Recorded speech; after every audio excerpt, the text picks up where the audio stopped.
Okay, तो इलेक्ट्रोस्टैट्स का एक मेजर पोर्शन हमने कंप्लीट कर लिया है. Now we are moving to the next thing. तो अभी तक हमने बेसिकली इलेक्ट्रिक फील्ड के बारे में पढ़ा है कि इलेक्ट्रिक फील्ड को कूलम्ब लॉ से या गॉस लॉ से कैसे निकालते हैं. अब हम बिल्कुल ही डिफरेंट कॉन्सेप्ट की तरफ जा रहे हैं. तो अब हम देखेंगे कि what is the concept of potential energy and potential. So this is actually slightly difficult. इसमें लोगों को बड़ा कंफ्यूजन होता है, बहुत मैथमेटिकल होता है ये पार्ट. और दूसरी चीज ये होती है कि पोटेंशियल एनर्जी और पोटेंशियल, इन दोनों चीज में क्या डिफरेंस होता है ये लोगों को बड़ा मुश्किल से समझ में आता है. जनरली लोग सोचते हैं कि दोनों सेम ही है, but they are related but different. तो लेट्स सी कि आगे हमारे लिए क्या रखा हुआ है यहाँ पे. Work done by electrostatic force. तो अब हम देखेंगे कि जो इलेक्ट्रोस्टैटिक फोर्स होता है उसका जो वर्क होता है उसके बारे में क्या खास बातें हैं. That is what we are going to see. तो पहले हम थोड़ा वर्क की बात करें. वर्क के बारे में अपने मैकेनिक्स में बहुत पढ़ा ही होगा. तो वर्क को निकालने का तरीका होता है force vector dot displacement vector. Force और डिस्प्लेसमेंट का डॉट प्रोडक्ट लेते हैं, जिसको ऐसे भी लिखा जा सकता है F S into cos theta. Theta is the angle between F and S. लेकिन ये जो फॉर्मूला है वर्क डन का, this is applicable only for constant force. अगर फोर्स कांस्टेंट ना हो तो फिर वर्क निकालने के हमें इंटीग्रेट करना पड़ता है. तो then work done is equal to integral of force vector dot DS vector. तो ये फॉर्मूला हम तब यूज करेंगे when force is variable. Force is variable. Force variable हो तो इंटीग्रेशन, और कांस्टेंट हो तो विदाउट इंटीग्रेशन ही वर्क आ सकता है. जैसे एक एग्जांपल देखें. तो ये सिचुएशन है, यहाँ पे एक ऑब्जेक्ट पे ये 4 फोर्सेस लग रहे हैं येलो कलर के, और ये जो ब्लॉक है under the influence of these forces वो 2 मीटर से आगे चला गया. तो इन सारे फोर्सेस का वर्क डन क्या होगा. तो it's a simple thing. Work done bye F1 will be force into displacement into cos of 0. तो वर्क डन का formula F S cos theta, constant force का. तो थीटा जो है एफ और एक्स के बीच का एंगल है जो कि 0 है. तो यहां से जाएगा 10 into 2 that is 20. Work done by F2. F2 इसका वर्क डन जो होगा that will B 5 into 2 into cos of 100 degree, क्योंकि यहाँ फोर्स इधर लग रहा है और डिस्प्लेसमेंट इधर लग रहा है. दोनों के बीच का एंगल जो है वो 100 डिग्री है. तो यहाँ से आ जाएगा हमारे पास 5 into 2 with minus sign, because cos 100 degree will be minus. तो हो जाएगा -10. Work done by F3. F3 का वर्क डन निकालेंगे तो force that is 20 to displacement that is 2 into cos of 90. Cos of 90 जो होता है वो 0 हो जाएगा. तो इसमें आप ये ध्यान रखना है आपको कि जब फोर्स और डिस्प्लेसमेंट एक ही डायरेक्शन में होते हैं तो वर्क डन इज पॉजिटिव. जब फोर्स और डिस्प्लेसमेंट अपोजिट डायरेक्शन में होते हैं तो वर्क डन इज निगेटिव. जब फोर्स और डिस्प्लेसमेंट परपेंडिकुलर डायरेक्शन में होते हैं तो the work done is 0. This is a important point which has to be kept in mind. शायद आपको पता ही हो पहले से. Let's do next example. So this is a simple situation. ये ओरिजिन है, उस x डिस्टेंस पे एक ब्लॉक जब है तो उस पर फोर्स लग रहा है 2x + 1. इस फोर्स के इन्फ्लुएंस में ये आगे जा रहा है. तो जब ये 10 मीटर आगे चला जाएगा तब इस फोर्स का हमें वर्क डन निकालना है. सिंपल. इस फोर्स का वर्क डन निकालने के लिए हमें इंटीग्रेशन करना पड़ेगा, because the force is variable, it depends on x. जैसे जैसे ब्लॉक आगे जाएगा x की वैल्यू बढ़ेगी तो फोर्स की वैल्यू चेंज होगी. तो work done will B F vector dot dx vector. तो यहाँ पे हो जाएगा integration of 2x + 1 into dx. और dx की लिमिट हम क्या रखेंगे, x की लिमिट. तो ओरिजिन पे जब वो ऑब्जेक्ट था तो x वाज 0, और जब ये 10 मीटर आगे चल जाएगा तो x की वैल्यू 10. अब इसको हम इंटीग्रेट कर लेंगे तो will get the value of work done. So the point is कि फोर्स वेरिएबल है तो वर्क निकालने के लिए हमें इंटीग्रेशन का सहारा लेना पड़ता है. Let's look at this simple example. यहाँ पे एक इनफाइनाइट शीट है जिसकी चार्ज डेंसिटी सिग्मा दी हुई है. शीट पे सिग्मा ही दिया जा सकता है. और ये उसकी इलेक्ट्रिक फील्ड लाइंस हमने बनाई है, यूनिफॉर्म इलेक्ट्रिक फील्ड लाइंस. एक पॉजिटिव चार्ज को इस येलो लाइन के लॉन्ग मूव कराया जा रहा है। हमें निकालना है कि जब इसको पाथ 1, पाथ 2, पाथ 3 और पाथ 4 पे मूव कराया जा रहा है तो work done of electrostatic force क्या है। Work done by electrostatic force वो हमें निकालना है इस सिचुएशन में। तो व्हाट टू डू, जब उसको पाथ 1 पे मूव कराया जा रहा है तो वर्क डन पॉजिटिव होगा या निगेटिव होगा। तो आप देखें इलेक्ट्रोस्टैटिक फोर्स जो है वो राइट की तरफ लगेगा और डिस्प्लेसमेंट भी राइट की तरफ हो रहा है सेम डायरेक्शन में, तो वर्क डन इज पॉजिटिव और वर्क डन की वैल्यू होगी force that will B EQ into displacement that is x।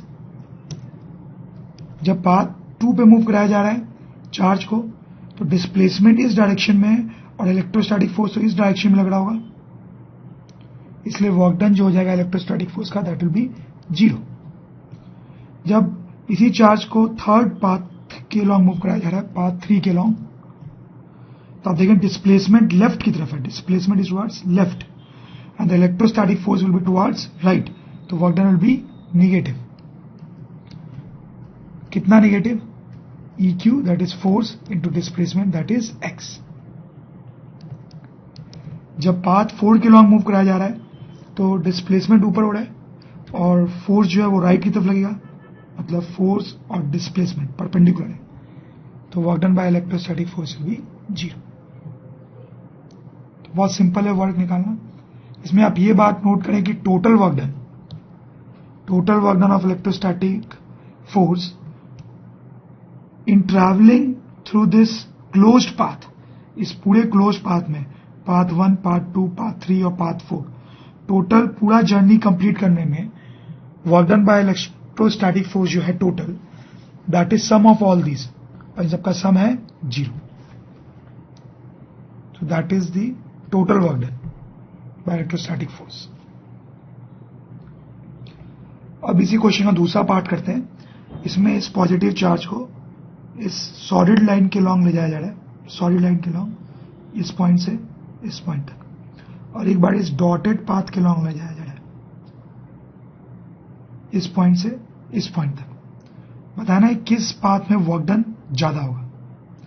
इस पाथ में जो वर्क डन होगा that will be force that will be EQ into displacement that is x। Dotted path का work done अगर हम देखें तो ये जो पार्ट है इसमें वर्क डन 0 होगा क्योंकि फोर्स और डिस्प्लेसमेंट परपेंडिकुलर है। इस पार्ट में वर्क डन जो होगा that will B EQ into x, force into displacement, और इस पार्ट में जो वर्क डन होगा दैट विल आल्सो बी 0 क्योंकि डिस्प्लेसमेंट ऊपर है और फोर्स इधर परपेंडिकुलर। तो इसका मतलब इस पाथ में जो वर्क डन है वो इतना है टोटल, और डॉटेड पाथ के लॉन्ग भी जब हम ले जा रहे हैं तब भी टोटल वर्क डन इतना ही है। तो दिस इज अनदर क्वेश्चन। अब इससे 2 पॉइंट्स आप नोट करें इन दोनों पार्ट से। वो पॉइंट्स कुछ ऐसे हैं। पहला पॉइंट ये है कि work done by electrostatic force in closed path is 0, in closed path equals to 0। और दूसरा पॉइंट ये है कि वर्क डन जो है that is independent of path. ये वाला जो पॉइंट है वो पहले वाले एग्जांपल से क्लियर होता है। इसमें हमने देखा कि क्लोज्ड पाथ में जब हमने चार्ज को मूव कराया तो इलेक्ट्रोस्टैटिक फोर्स का वर्क डन 0 आया, और दूसरे हमने देखा कि हम इस पाथ से ले गए या फिर इस डॉटेड पाथ से ले गए, दोनों में ही जो वर्क डन आया वो सेम आया, मतलब work done by electrostatic force is independent of path. तो ये 2 इंपॉर्टेंट पॉइंट्स हैं इलेक्ट्रोस्टैटिक फोर्स के बारे में। हमने इस एग्जाम्पल में ये दोनों पॉइंट्स देखे, बट ये दोनों पॉइंट्स जो है वो हमेशा ही वैलिड होते हैं। जैसे कि हम एक और एग्जाम्पल में यही पॉइंट को देख सकते हैं। इस एग्जाम्पल को आप देखें, इसमें एक पॉजिटिव चार्ज है और ये उसकी इलेक्ट्रिक फील्ड लाइंस हैं, और ये जो ग्रीन लाइन है डॉटेड, इसके लॉन्ग हम एक दूसरे पॉजिटिव चार्ज को इस डॉटेड लाइन के लॉन्ग ले जा रहे हैं, इस डॉटेड लाइन के लॉन्ग। तो ए पॉइंट से मैंने इस चार्ज को ले जाना स्टार्ट किया ग्रीन लाइन के लॉन्ग, और फिर घुमा फिरा के वापस यहीं ले आया, मतलब एक क्लोज्ड पाथ पे मैं इसको ले जा रहा हूं। तो इलेक्ट्रोस्टैटिक फोर्स का वर्क डन क्या होगा इस पूरे पाथ में जब मैं इस पॉजिटिव चार्ज को इस ग्रीन पाथ पे घुमा रहा हूं, दैट विल बी 0। कहीं पर भी आप अगर देखेंगे जब आप इस चार्ज को ले जा रहे हैं तो इसका जो डिस्प्लेसमेंट होगा वो टेंजेंशियल होगा पाथ के, और जो फोर्स होगा वो इलेक्ट्रिक फील्ड लाइन के लॉन्ग होगा, मतलब परपेंडिकुलर। मतलब फोर्स और डिस्प्लेसमेंट परपेंडिकुलर है, हर जगह पे ही ऐसा होगा। यहां पर भी डिस्प्लेसमेंट ऐसे और फोर्स इधर की तरफ इसके परपेंडिकुलर, तो हर जगह पे इलेक्ट्रोस्टैटिक फोर्स का जो वर्क डन होगा वो 0 होगा। तो टोटल वर्क डन भी इलेक्ट्रोस्टैटिक फोर्स का 0 हो जाएगा। तो once again in this example we see that the work done by electrostatic force in closed path is 0। Now let's see this case.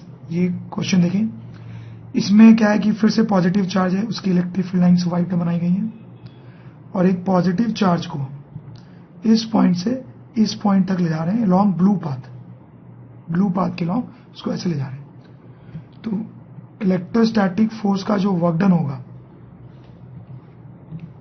Work done by electrostatic force, वो suppose कर लो कुछ W1 होगा यहां से यहां ले जाने में, और ये पॉजिटिव होगा, आप सोच पा रहे होंगे, क्योंकि electrostatic force electric field line के लॉन्ग इधर लगेगा और डिस्प्लेसमेंट भी इधर ही हो रहा है। अब दूसरे केस में हम इस चार्ज को इस ग्रीन पाथ के लॉन्ग ले जा रहे हैं।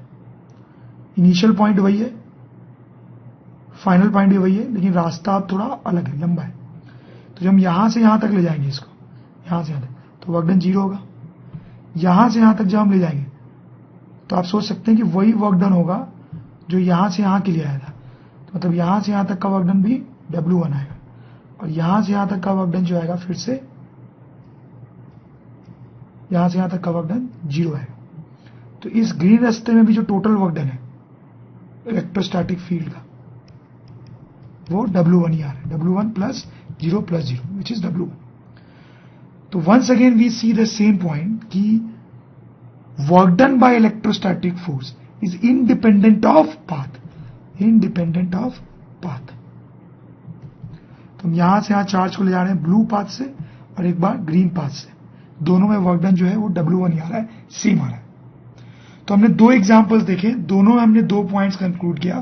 तो एक पॉइंट तो ये था कि क्लोज्ड पाथ में work done of electrostatic force 0 था, और दूसरा पॉइंट ये था कि work done of electrostatic force independent of path. तो जिस फोर्स की ये 2 प्रॉपर्टीज होती हैं, जिस फोर्स की ये 2 प्रॉपर्टीज होती है उसको हम बोलते हैं कंजर्वेटिव फोर्स, कंजर्वेटिव फोर्स। तो हम बोलेंगे कि इलेक्ट्रोस्टैटिक फोर्स जो है, electrostatic force that is a conservative force. और भी कंजर्वेटिव फोर्सेस आपने पहले पढ़े हैं मैकेनिक्स में, जैसे कि gravitational force mg, spring force, ये दोनों फोर्सेस भी कंजर्वेटिव होते हैं, जैसा हमने मैकेनिक्स से पढ़ा है। अब एक और फोर्स हमारे लिस्ट में आ गया, that is electrostatic force. So these forces are conservative forces. Work done by man in electrostatic field. तो लेट्स हैव अ लुक कि ये क्या चीज है।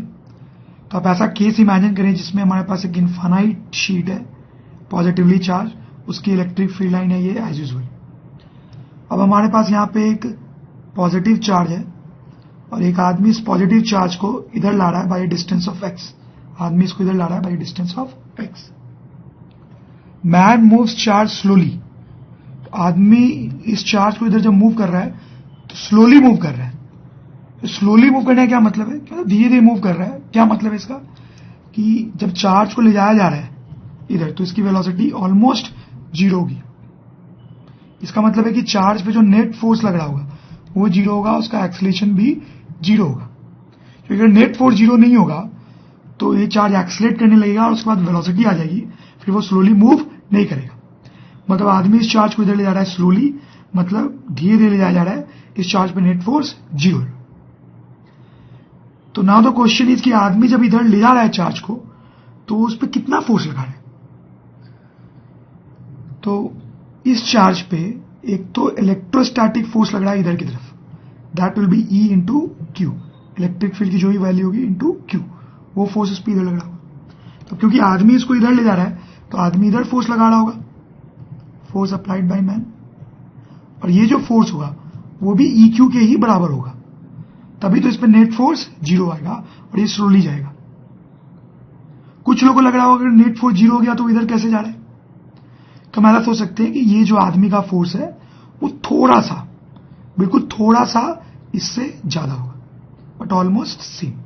सो आदमी इस पे EQ अमाउंट का फोर्स इधर लगा रहा होगा और उसको इधर ले आ रहा होगा। So in that case what is a work done by man, तो वर्क डन बाय जो मैन है वो इस केस में आ जाएगा पॉजिटिव। वाई पॉजिटिव, क्योंकि आदमी फोर्स इधर लगा रहा है और डिस्प्लेसमेंट भी इधर हो रहा है। प्लीज नोट हम वर्क डन बाय मैन निकाल रहे हैं, work done by man, electrostatic force का वर्क डन नहीं निकाल रहे हैं। तो मैन का फोर्स देखेंगे जो इधर लग रहा है और डिस्प्लेसमेंट इधर हो रहा है, तो इसलिए पॉजिटिव होगा, and that will B force into displacement, like this. अब दूसरा केस आप इमेजिन करें, फिर से वैसा ही केस है कि हमारे पास पॉजिटिव चार्ज है। अब आदमी इस चार्ज को इस डायरेक्शन में ले जा रहा है बाय डिस्टेंस ऑफ x। अब आदमी कितना फोर्स लगा रहा होगा, फिर से स्लोली ले जा रहा है, स्लोली। तो अब आप देखें जो इलेक्ट्रोस्टैटिक फोर्स है वो भी इधर ही लग रहा होगा, इलेक्ट्रिक फील्ड के लॉ। तो यहां पे क्योंकि इलेक्ट्रोस्टैटिक फोर्स इधर ही लग रहा है, तो इस चार्ज को इधर ले जाने के लिए आदमी को कोई फोर्स लगाने की जरूरत नहीं है। अगर चार्ज को छोड़ दिया जाएगा तो खुद ही इलेक्ट्रोस्टैटिक फोर्स के कारण इधर चला जाएगा, लेकिन आदमी को स्लोली इधर ले जाना है। तो अभी तो क्या होगा कि ये फोर्स इसको इधर एक्सीलरेट करेगा और इसकी स्पीड बढ़ती जाएगी। तो अगर आदमी को स्लोली इधर ले जाना है तो आदमी को अपना फोर्स इधर लगाना पड़ेगा, फोर्स अप्लाइड बाय मैन, और आदमी को अपना फोर्स E इंटू Q के बराबर लगाना पड़ेगा ताकि इस पर नेट फोर्स 0 आए और ये स्लोली इधर जाए। तो फिर से अगर आपको ऐसा लग रहा है कि नेट फोर्स 0 हो गया है तो वो इधर क्यों जा रहा है, तो आप ऐसा सोच सकते हैं कि ये फोर्स जो है वो थोड़ा सा इससे बड़ा है, ये फोर्स थोड़ा सा बड़ा है बट ऑलमोस्ट सेम। तो इस केस में आदमी इधर फोर्स लगाएगा E इंटू Q का और डिस्प्लेसमेंट इधर है। इस केस में वर्क डन बाय मैन कितना आएगा, माइनस। क्यों माइनस, क्योंकि आदमी का फोर्स इधर लग रहा है और डिस्प्लेसमेंट इधर हो रहा है अपोजिट डायरेक्शन में, तो work done will be negative और उसका magnitude that is force into displacement, something like this. तो इसमें पॉइंट जो समझने वाली है वो ये है कि इस केस में वर्क डन मैन का पॉजिटिव आया और एक केस में नेगेटिव आया। तो ऐसा होता है कि जब आदमी इस केस में चार्ज को खींच के ले जाता है, आप देखिए इसमें इलेक्ट्रोस्टैटिक फोर्स के अगेंस्ट आदमी खींच के ले जा रहा है, तो आदमी अगर चार्ज को खींच के ले जा रहा है, खींच के, तो आदमी का वर्क डन पॉजिटिव होगा। इस केस में देखिए, इस केस में जो है आदमी रोक रोक के चार्ज को ले जा रहा है, रोक रोक के, आदमी फोर्स तो इधर लगा रहा है और डिस्प्लेसमेंट इधर, यानी आदमी रोक रोक के चार्ज को इधर ले जा रहा है। तो जब आदमी रोक रोक के चार्ज को ले जाता है तो आदमी का वर्क डन निगेटिव आता है, निगेटिव। तो finally if man pulls charge, खींच के ले जाता है आदमी चार्ज को, तो work done by man positive. If man moves charge by stopping it, तो आदमी अगर रोक रोक के ले जा रहा है चार्ज को, तो work done by man will be negative. हालांकि ये कोई बहुत साइंटिफिक वे नहीं है बात करने का, but still this thought process will help us in solving and understanding a lot of things in a much easier way. Let's consider this question. यहां पे एक प्लस क्यू चार्ज है फिक्स्ड, उसकी फील्ड लाइंस है जैसे white में बनाया गया यहां पे, और r इक्वल टू 10 पे एक स्मॉल चार्ज q है। क्वेश्चन ये है कि find work done by man in bringing plus q from infinity to r equal to 10 slowly. मतलब यह है कि एक आदमी इस चार्ज को इन्फिनिटी से यहां तक लेके आ रहा है, तो उस आदमी को इन्फिनिटी से यहां तक चार्ज लाने में कितना वर्क करना पड़ रहा है वो हमें निकालना पड़ेगा। तो लेट्स डू इट। तो सबसे पहले आदमी का जो वर्क डन है उसका आप साइन देखें कि ये वर्क डन पॉजिटिव आएगा या निगेटिव आएगा, क्या लगता है आपको? This work done will B actually positive. क्यों? ये जो पॉजिटिव चार्ज है वो इसको रिपेल कर रहा होगा, तो आदमी को ये चार्ज खींच के लाना पड़ेगा। तो हमने देखा था कि जब आदमी खींच के चार्ज को लाता है तो आदमी का वर्क डन पॉजिटिव होता है। तो ये तो साइन की बात हो गई। और वर्क डन का मैग्नीट्यूड कैसे निकालेंगे? तो उसके लिए हम इस सिचुएशन को और थोड़ा डीपली एनालाइज करेंगे। ये जो प्लस क्यू चार्ज है वो तो फिक्स्ड है ही, और ये जो प्लस क्यू चार्ज है छोटा वाला, आप सपोज करेंगे किसी भी टाइम पे ये डिस्टेंस x पे, मतलब आदमी इस चार्ज को इन्फिनिटी से लेके आ रहा है और अभी ये चार्ज रास्ते में है और इसका डिस्टेंस x है। थोड़ी देर बाद x क्या होने वाला है, कम। ये चार्ज अभी चार्ज जो है वो रास्ते में है अभी at a distance of x। तो इस टाइम पे ये जो पॉजिटिव चार्ज है उसके कारण इस पे इधर फोर्स लग रहा होगा and that force will B E into Q. तो कितना आएगा ये force, k q upon x square into Q, ये फोर्स आ जाएगा। तो जो आदमी है वो इस पे कितना और किधर फोर्स लगा रहा होगा, तो आदमी इस पे इधर की तरफ फोर्स लगा रहा होगा और उसकी वैल्यू इसके बराबर ही होनी चाहिए। क्यों बराबर होनी चाहिए, क्योंकि स्लोली ला रहा है ना आदमी यहां पे, तो स्लोली ला रहा है तो इस पे नेट फोर्स 0 होना चाहिए, जैसा हमने थोड़ी देर पहले पढ़ा है। अब मुझे आप ये बताएं कि ये जो आदमी का फोर्स है ये कांस्टेंट फोर्स है या वेरिएबल फोर्स है। ये एक्चुअली में वेरिएबल फोर्स है। कैसे, क्योंकि ये x पे डिपेंड कर रहा है। जैसे जैसे आदमी इस चार्ज को पास लाएगा x विल चेंज, तो ये फोर्स की वैल्यू भी चेंज होगी। तो इस फोर्स के वेरिएबल होने से हमें क्या मतलब है, मतलब ये है कि अगर ये फोर्स वेरिएबल है तो इसका वर्क डन निकालने के लिए हमें इंटीग्रेशन का यूज करना पड़ेगा। तो we write work done by man will be integration of force applied by man into dx। तो force applied by man will be k q by x square into dx। और यहां पे x की limit क्या रखेंगे, तो x जो है वो इन्फिनिटी से r तक वेरी कर रहा है। जब आप इसको इंटीग्रेट करेंगे तो will get minus k q by r, ये आंसर आ जाएगा। ये हमारा आंसर है। बट आप ध्यान दें यहां पे एक प्रॉब्लम है। प्रॉब्लम ये है कि यहां पे ये निगेटिव साइन आ रहा है, निगेटिव साइन वर्क डन का। लेकिन हमने कुछ देर पहले फिजिकली एनालाइज किया कि work done by man positive होना चाहिए।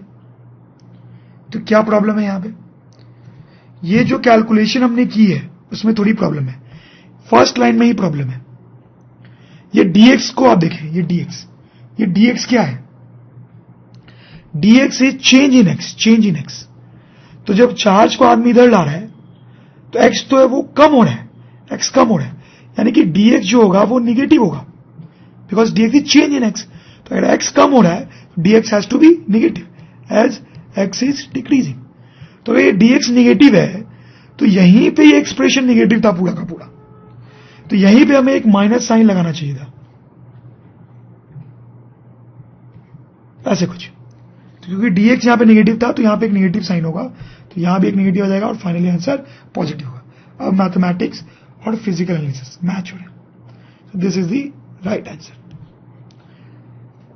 तो ऐसी dx वाली प्रॉब्लम कई बार आएगी इस चैप्टर में, आपको ध्यान रखना है उसका। मेरा एडवाइस तो यहां पे ये है कि मैथमेटिकली जब भी आप वर्क डन निकाल रहे हो तो मैथमेटिकली जो आंसर आए उससे सिर्फ आप मैग्नीट्यूड को देखें और जो साइन है वो आप फिजिकली एनालाइज कर लें, तो कभी भी गलती नहीं होगी। तो आप ये dx पॉजिटिव निगेटिव के प्रॉब्लम में फंसेंगे नहीं कभी। तो आप इंटीग्रेशन से या मैथमेटिक्स से सिर्फ मैग्नीट्यूड देखें और साइन फिजिकली एनालाइज कर लें। That is a very good way. Now this is a very important formula which we have to remember, ये बहुत काम आएगा। इसमें एक चीज और आप ध्यान दें कि नीचे r है, r स्क्वायर नहीं है, this is k by r। ये गलती लोग करते हैं। वो गलती इसलिए करते हैं क्योंकि अगर दो चार्ज है हमारे पास q और q, तो इस पे जो फोर्स लग रहा होता है that is k by r square. यहां r स्क्वायर आता है फोर्स के फॉर्मूले में, ये फोर्स नहीं है, वर्क डन का फॉर्मूला है, यहां नीचे r आएगा। अब आप थोड़ा सा एक छोटा सा क्वेश्चन करें इस पे बेस्ड, इस फॉर्मूले पे। यहां पे फिर वही प्लस q चार्ज है जो फिक्स्ड है, उसकी इलेक्ट्रिक फील्ड लाइन, और अब आदमी इस माइनस q चार्ज को इन्फिनिटी से लेके आ रहा है। इस केस में आदमी प्लस q चार्ज को लेके आया था इन्फिनिटी से, और यहां पे आदमी माइनस q चार्ज को इन्फिनिटी से लेके आ रहा है। अब आदमी का जो वर्क डन होगा वो पॉजिटिव होगा या निगेटिव, ये हमें बताना है, पॉजिटिव या negative. It's very simple, what do you think? तो आदमी का वर्क डन निगेटिव होगा। क्यों? अब ये जो पॉजिटिव चार्ज है ये तो ऑलरेडी इसको अट्रैक्ट कर रहा होगा, तो आदमी जब इसको स्लोली लेके आएगा, क्योंकि ये ऑलरेडी अट्रैक्ट कर रहा है, तो आदमी को रोक रोक के लाना पड़ेगा। तो आदमी रोक के लाएगा तो आदमी का वर्क डन निगेटिव आएगा। और ये जो फॉर्मूला है इससे भी आप देखें तो वर्क डन बाई मैन जो है that will be k q minus q upon r. तो इस फॉर्मूले से भी वर्क डन क्या आ रहा है? निगेटिव। तो ये भी आप ध्यान दें कि इस फॉर्मूले से जो वर्क डन का साइन आता है वो भी बिल्कुल एप्रोप्रिएट आता है। ये छोटा सा क्वेश्चन देखें, यहां पे एक सॉलिड स्फीयर है और यहां पे हॉलो स्फीयर है, दोनों पे चार्ज क्यू है, दोनों यूनिफॉर्मली चार्ज है, यूनिफॉर्मली। दोनों ही केस में आर डिस्टेंस पे एक चार्ज लाया जा रहा है एक आदमी द्वारा। बेसिकली एक आदमी दोनों ही केस में इस प्लस क्यू चार्ज को इंफिनिटी से लेके आया है स्लोली। आदमी ने इन दोनों ही केस में प्लस क्यू चार्ज को इंफिनिटी से लेके आया है स्लोली। तो हमें आदमी का वर्क डन निकालना है। तो क्या लगता है आपको क्या आंसर होगा? दोनों ही केस में आदमी का जो वर्क डन आएगा वो आ जाएगा के क्यू बाई आर। बिल्कुल वही जो पॉइंट चार्ज के लिए हमने फॉर्मूला लिखा था वही। ऐसा क्यों? क्योंकि हमने देखा है कि इन दोनों ही स्ट्रक्चर के कारण बाहर में जो इलेक्ट्रिक फील्ड होती है वो पॉइंट चार्ज के जैसी होती है। तो इसलिए इन दोनों के कारण जो वर्क डन होगा वो भी पॉइंट चार्ज के जैसा ही आ जाएगा। This is a important result which we have to keep in mind. Electrostatic potential energy, तो let's see what it is. तो सबसे पहले हम एनर्जी की बात करते हैं। तो question is what is energy? Energy क्या है?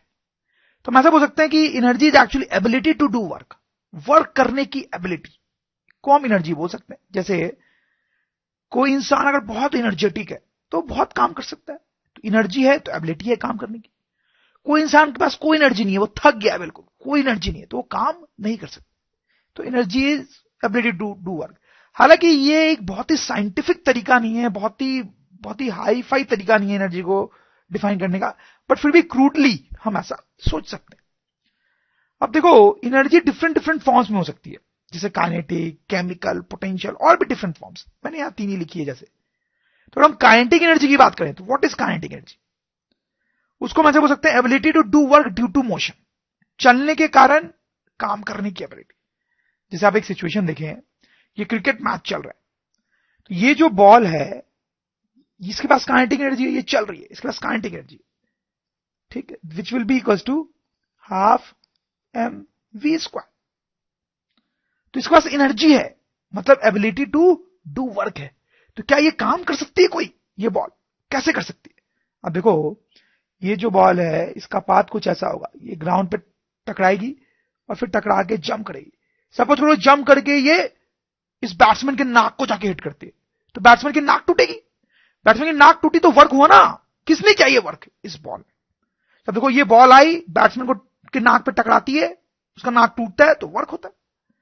तो देखो इस बॉल ने वर्क किया। क्यों वर्क किया?